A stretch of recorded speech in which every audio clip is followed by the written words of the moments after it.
नमस्कार, मैं हूं राज ठाकुर आपके साथ। बुलेटिन की शुरुआत पटियाला से बड़ी खबर के साथ। पटियाला में एलआईपी वर्कर्स पर लाठीचार्ज हुआ। सीएम आवास की ओर कूच कर रहे थे। रास्ते में पुलिस के रोकने पर यह तकरार हुई। बैंस ब्रदर्स की अगुवाई में यह विरोध प्रदर्शन था।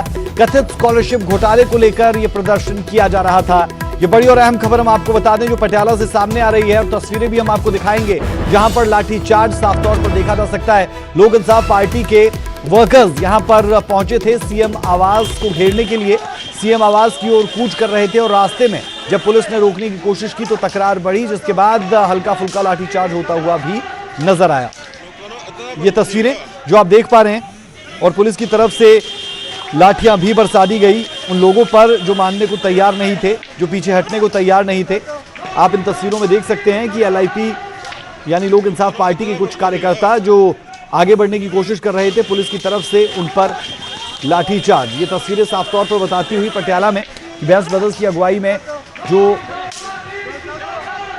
कूच की जा रही थी, वो साफ तौर पर पुलिस और उनके बीच में जब तकरार हुई तो वो ज्यादा बढ़ती गई। और उसके बाद तस्वीरें आप देख सकते हैं जहां पर एक दूसरे पर लाठीचार्ज होता हुआ। तो कुल मिलाकर सीएम आवास की ओर ये कूच कर रहे थे और स्कॉलरशिप घोटाले को लेकर लगातार सवाल उठाए जा रहे थे, और इस बाबत ये प्रदर्शन था, जिस कारण सीएम आवास की तरफ जब कूच करने की कोशिश की गई तो उस दौरान ये तस्वीरें सामने आई जहां पर लोगों पर और कार्यकर्ताओं पर यह लाठीचार्ज हुआ है। कथित स्कॉलरशिप घोटाले को लेकर यह पूरा मामला आगे बढ़ता हुआ।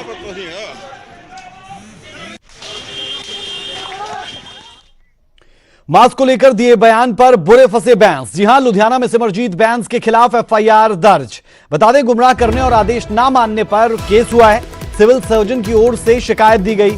बैंस ने कहा था मास्क पहनने की जरूरत नहीं, जिसके बाद सवाल उठे, और सवाल यह भी कि सरकारी आदेशों की अवहेलना इसे ना कहा जाए तो और क्या कहा जाए। मास्क को लेकर दिए बयान पर बैंस बुरे फंसे। लुधियाना में सिमरजीत बैंस के खिलाफ एफआईआर हुई। गुमराह करने और आदेश ना मानने पर केस दर्ज हुआ।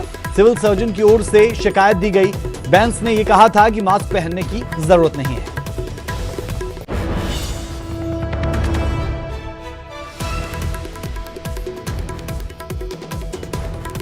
चलिए रुक कर लेते हैं। संवाददाता पंकज कपाही हमारे साथ जुड़े हैं। पंकज, सीधा आरोप कि सरकारी आदेशों की अवहेलना करने को लेकर यह केस दर्ज हो रहा है, क्या जानकारी है, क्या अपडेट है इस पर?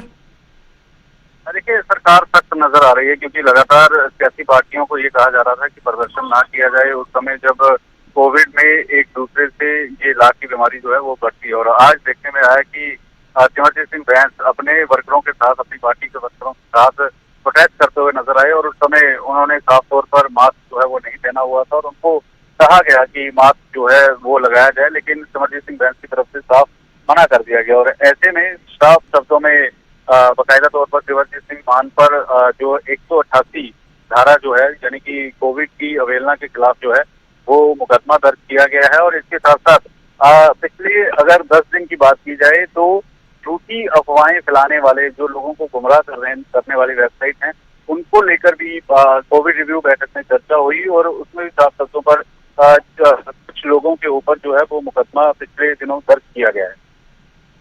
चलिए, बेहद शुक्रिया इस तमाम जानकारी के लिए। तो बता दें कि सिविल सर्जन की ओर से शिकायत दर्ज की गई, और साथ ही ये भी बता दें कि पंजाब सरकार इसे लेकर गंभीर दिख रही है, बेहद गंभीर नजर आ रही है। कारण साफ है कि ज्यादा से ज्यादा जो मरीजों की तादाद है वो ना बढ़े, इसके लिए जरूरी कदम उठाए जाएं।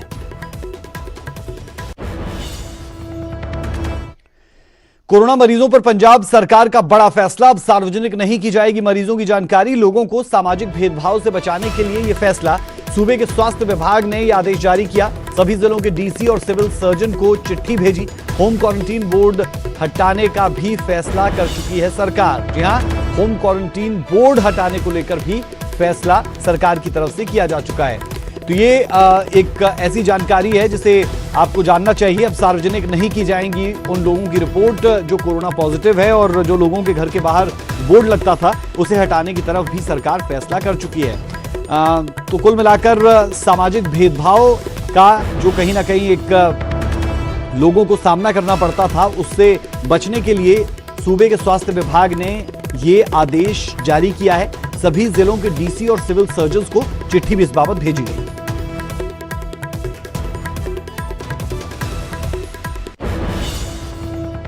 पूर्व डीजीपी सुमेध सैनी को आज राहत नहीं मिली। जी हां, सैनी की दोनों याचिकाओं पर फैसला सुरक्षित रख लिया गया। अग्रिम जमानत की मांग पर फैसला सुरक्षित रखा गया। केस ट्रांसफर करने की याचिका पर भी बहस पूरी हुई। मुल्तानी केस में सैनी पर गिरफ्तारी की तलवार लटकी है और ऐसे में दोनों मामलों पर फैसला सुरक्षित रख लिया गया। तो कहा जा सकता है पूर्व डीजीपी सुमेध सैनी को आज भी राहत नहीं। सैनी की दोनों याचिकाओं पर फैसला सुरक्षित रखा गया। अग्रिम जमानत की मांग पर फैसला सुरक्षित। केस ट्रांसफर करने की याचिका पर बहस पूरी हुई। मुल्तानी केस में सैनी पर गिरफ्तारी की तलवार लटकी है।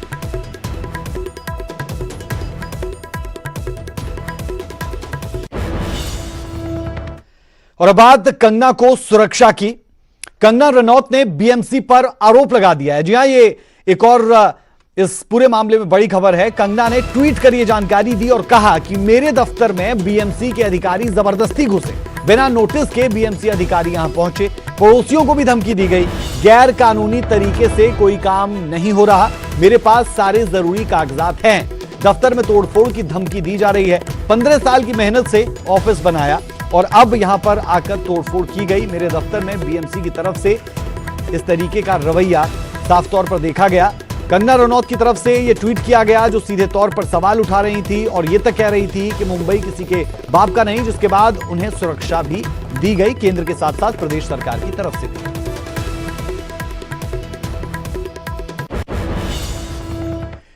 शिवसेना नेता संजय राउत ने तल्खी के बाद केंद्रीय गृह मंत्रालय ने कंगना रनौत को वाई श्रेणी की सुरक्षा देने का फैसला किया। इसके लिए कंगना ने गृह मंत्री अमित शाह का आभार जताया।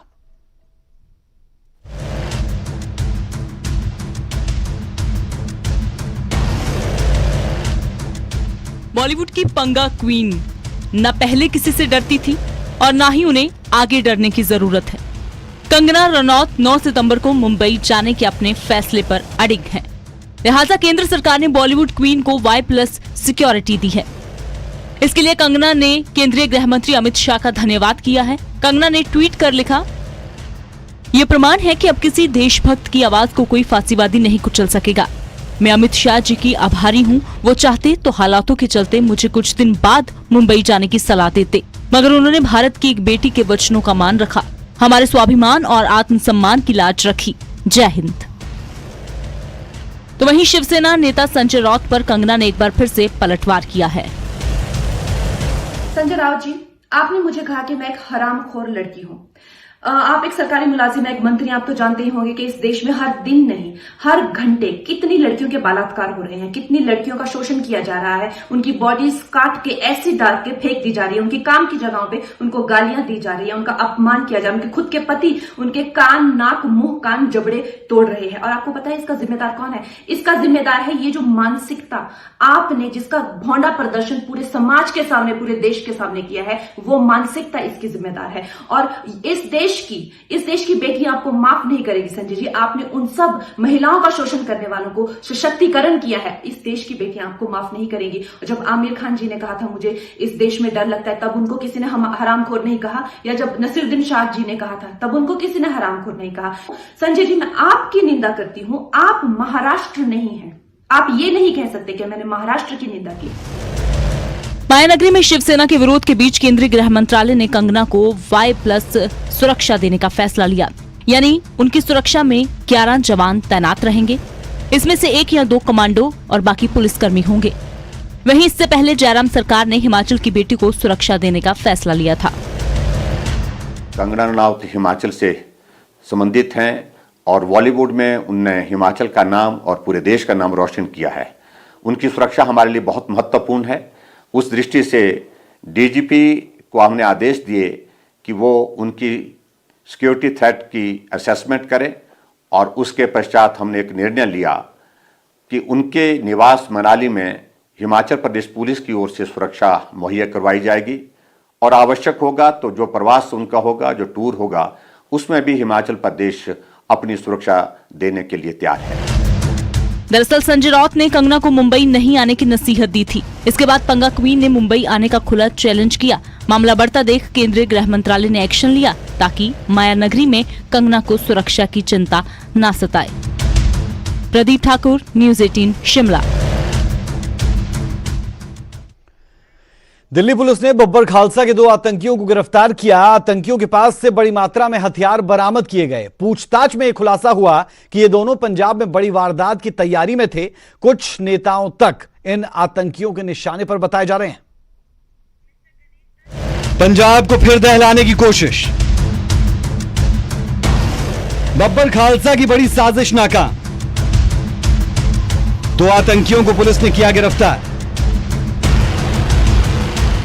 जिन्होंने पंजाब को जलाने की साजिश रची थी, जिनके निशाने पर पंजाब के कई सियासतदान थे, जो पंजाब को आतंक से थर्राने की नापाक कोशिश में थे, वो आखिरकार पुलिस के हत्थे चढ़ ही गए।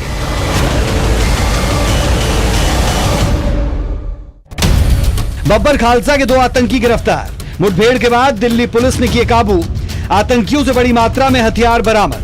पंजाब में बड़ी वारदात की तैयारी में थे दोनों। पंजाब के कुछ नेता आतंकियों के निशाने पर थे। जिन आतंकियों को पुलिस ने काबू किया वो बब्बर खालसा के हैं। दोनों आतंकी लुधियाना के रहने वाले हैं और पंजाब में भी कई मामलों में इनकी तलाश थी। आतंकी दिलावर पहले भी गिरफ्तार किया जा चुका है। अबू धाबी से लाया गया था आतंकी दिलावर सिंह। गिरफ्तारी के बाद जमानत पर आया था जेल से बाहर। बब्बर खालसा ने जो साजिश रची थी, पुलिस की मुस्तैदी ने उसे नाकाम कर दिया और पुलिस इन दोनों से पूछताछ में जुटी है कि वो किस किस साजिश को अंजाम देने वाले थे। उनके साथ अभी और कौन कौन है और कहां है। शंकर आनंद, न्यूज़ 18 दिल्ली। राजस्थान में डेरा सच्चा सौदा प्रमुख गुरमीत राम रहीम का गांव गुरुसर एक मर्तबा फिर चर्चा में। इस बार गांव में राम रहीम के अस्पताल पर सवाल उठे। अस्पताल की नर्सों ने प्रबंधकों और मेल स्टाफ पर छेड़छाड़ करने के आरोप लगाए। इतना ही नहीं, फीमेल नर्सों ने मैनेजमेंट पर उनके कमरे और वॉशरूम्स तक में हिडन कैमरे लगाने के गंभीर आरोप लगाए। पूरा मामला पुलिस तक पहुंचा है और नर्सों के बयान के आधार पर पुलिस ने कार्रवाई शुरू कर दी है। शास्त्रनाम जी हॉस्पिटल में हम काम करते हैं। हम सारी नर्सें हैं। ये हमारे कमरे हैं, प्राइवेट कमरे दिए गए हैं। कई दिनों से हमारे रूम में छेड़खानी करने लड़के आते हैं। कई बार हमने शिकायत भी दर्ज करवाई है, लेकिन इसका कोई कार्रवाई नहीं की गई। इन दोनों बहनों को लॉकडाउन में निकाल दिया गया था। इन दोनों बहनों को लॉकडाउन में निकाल दिया गया था और सैलरी भी 3000 रुपये देते थे। और जब हम इन्होंने आवाज़ उठाई तो इनको दबा दिया गया। हमारे कमरों में आके छेड़छाड़ की जाती है, हमारे जाती है, रिकॉर्डर भेजे जाते हैं, कैमरे लगाए जाते हैं। वॉशरूम में भी पहले कई बार कैमरे लगे हैं। 15 जुलाई की रात को मैं और ये रूममेट है हम दोनों, हमारे उसके अंदर कमरे में आए गए हैं। कमरे में आने के बाद रात को हमारे जब कमरे में कोई आया है, जब हमने वहाँ जांच की उस टाइम उन्होंने बोला कि कैमरे खराब है, हम जांच नहीं कर सकते। आए दिन हमारे साथ छेड़खानियाँ होती है, बदतमीजियाँ होती है। मेल स्टाफ हमें टॉर्चर करता है और फीमेल स्टाफ सीनियर वीरपाल दी हमें आके कमरों में धमकाती है। हमसे जो हमारी ड्यूटी नहीं है हमसे वो भी ड्यूटियाँ करवाती हैं, सफाई करवाती हैं, हमसे सफाई करवाती है और हमें टॉर्चर करता है। लॉकडाउन में इन दोनों को घर से हॉस्पिटल से घर भेजा गया था। जब कार्रवाई की तो हम सबसे स्टाम्प लिखवाए गए, सबसे स्टाम्प लिखवाए गए थे, सबसे स्टाम्प लिखवाए गए जबरदस्ती। नहीं लिखा हुआ था, उसके बाद खाली स्टाम्प थे, उसके बाद मैटर लिखवाया गया था। स्टाम्प चिप लगाई गई है। ये देखिए, ये लगी हुई चिप है बेड के नीचे। ये हमारा रूम है, हमारे कमरे हैं। हमें इंसाफ चाहिए। ਸਾਡੇ ਨਾਲ ਇਹ ਗਲਤ ਕੀਤਾ ਜਾ ਰਿਹਾ। ਸਾਡੇ ਰੂਮਾਂ 'ਚ ਸਾਡੇ ਪਰਸਨਲ ਰੂਮਾਂ ਵਿੱਚ ਆ ਕੇ ਚੀਜ਼ਾਂ ਨਾਲ ਚੈੱਕ ਨਹੀਂ ਕੀਤੀ ਜਾ ਰਹੀ ਹੈ। ਅਸੀਂ ਕੁੜੀਆਂ ਹੈ ਤਾਂ ਕੁਝ ਵੀ ਜੀ ਕੱਲ ਨੂੰ ਹੋ ਸਕਦਾ ਹੈ। ਉਹਦੇ ਜ਼ਿੰਮੇਵਾਰ ਇਹ ਹੋਣਗੇ ਵਿਕਰਮ, ਰਜਿੰਦਰ, ਸੁਰਿੰਦਰ ਔਰ ਵੀਰਪਾਲ ਤੇ ਪਲੱਸ ਰਿੰਕੂ ਮੈਨੇਜਮੈਂਟ। शास्त्रनाम जी हॉस्पिटल में हम काम।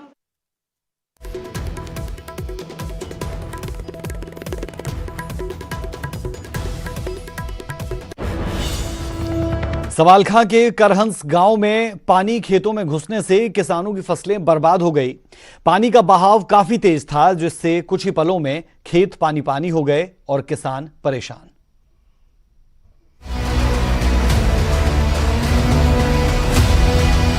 फसलों के कम दाम और लागत ज्यादा होने से किसानी पहले से घाटे का सौदा रह गई है।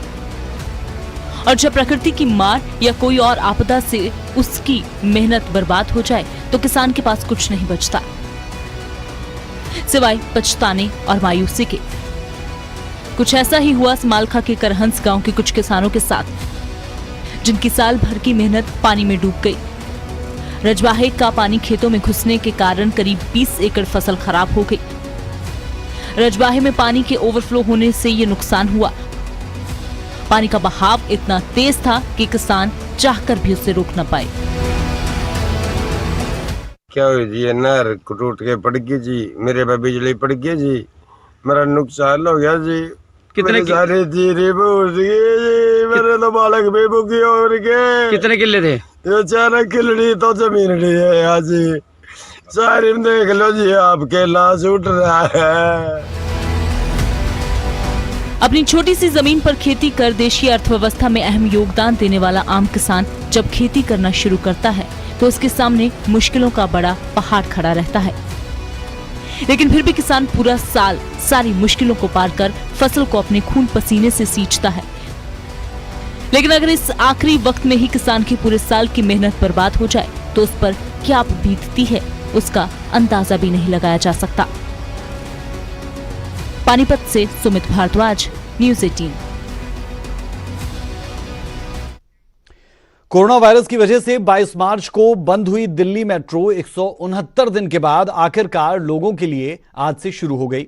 इसकी शुरुआत करने को लेकर मेट्रो की तरफ से पहले ही पूरी तैयारियां कर ली गई थी। आज दिल्ली में येलो लाइन और रैपिड मेट्रो गुरुग्राम से शुरू हुई। 2 पारियों में दिल्ली मेट्रो सेवा शुरू की गई। मेट्रो सुबह 7 से 11 बजे तक और शाम 4 से रात 8 बजे तक चलेगी और 12 सितंबर से सामान्य संचालन शुरू हो जाएगा। तो अब हम मेट्रो के अंदर पहुंच चुके हैं। कोविड-19 के दौर में नए बदलाव के साथ मेट्रो का सफर शुरू हो रहा है और इसमें क्या बदलाव देखेंगे, लोग क्या महसूस कर रहे हैं, ये भी हम आज आपको बताएंगे। तो अभी मैं मेट्रो के अंदर पहुंच चुकी हूँ क्योंकि अभी फेज वाइज चल रही है, शिफ्ट वाइज चल रही है।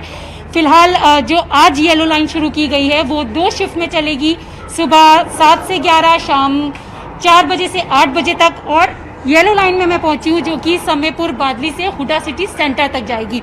अगर आप देखेंगे तो अभी धीरे धीरे लोग मेट्रो में सफर करना शुरू कर चुके हैं। आप कहाँ जा रहे हैं? मैडम मैं जा रहा हूँ इफ्को चौक। अच्छा, 1 मिनट बाद। जब से ये बंद था मेट्रो तो कैसे सफर कर रहे थे और अब मेट्रो खुल गई है तो कितनी बड़ी राहत देख रहे हैं? बहुत बड़ी राहत मिली है मैडम, बहुत ही अच्छा लग रहा है। बहुत धक्के खाए हैं बसों में। अच्छा, हाँ जी। तो आप यहाँ पर कितने बजे पहुंचे तो आसानी से एंट्री मिल गई थी? क्योंकि अभी थोड़ा सा बोला गया कि समय ज्यादा लगेगा, तो कितना समय लगा?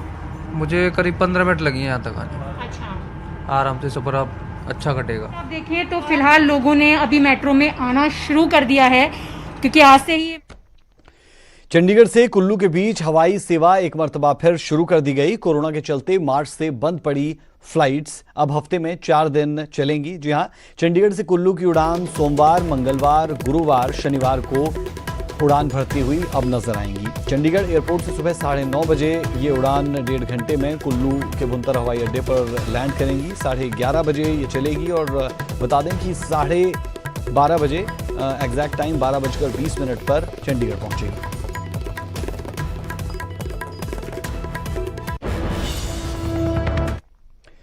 कोरोना काल में कल पहली बार सोलन और शिमला के बीच ट्रेन चली, लेकिन सिर्फ 2 लोगों के लिए। दरअसल एनडीए की परीक्षा के लिए रेलवे की ओर से विशेष ट्रेन चलाई गई, लेकिन सिर्फ एक परीक्षार्थी और उसके पिता ने ही ट्रेन में सफर किया।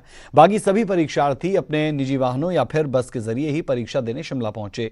ट्रेन में आए इकलौते परीक्षार्थी और उसके पिता ने भी वापसी में सड़क मार्ग को चुना, लिहाजा ट्रेन पूरी तरह से खाली लौटी। बता दें कि ट्रेन में कुल 7 कोच थे, जिनमें 248 लोगों के बैठने की क्षमता थी। सोलन से शिमला के बीच रेल मार्ग के जरिए 47 किलोमीटर के सफर के लिए करीब 3 घंटे लगते हैं, जबकि सड़क मार्ग के जरिए काफी कम वक्त लगता है।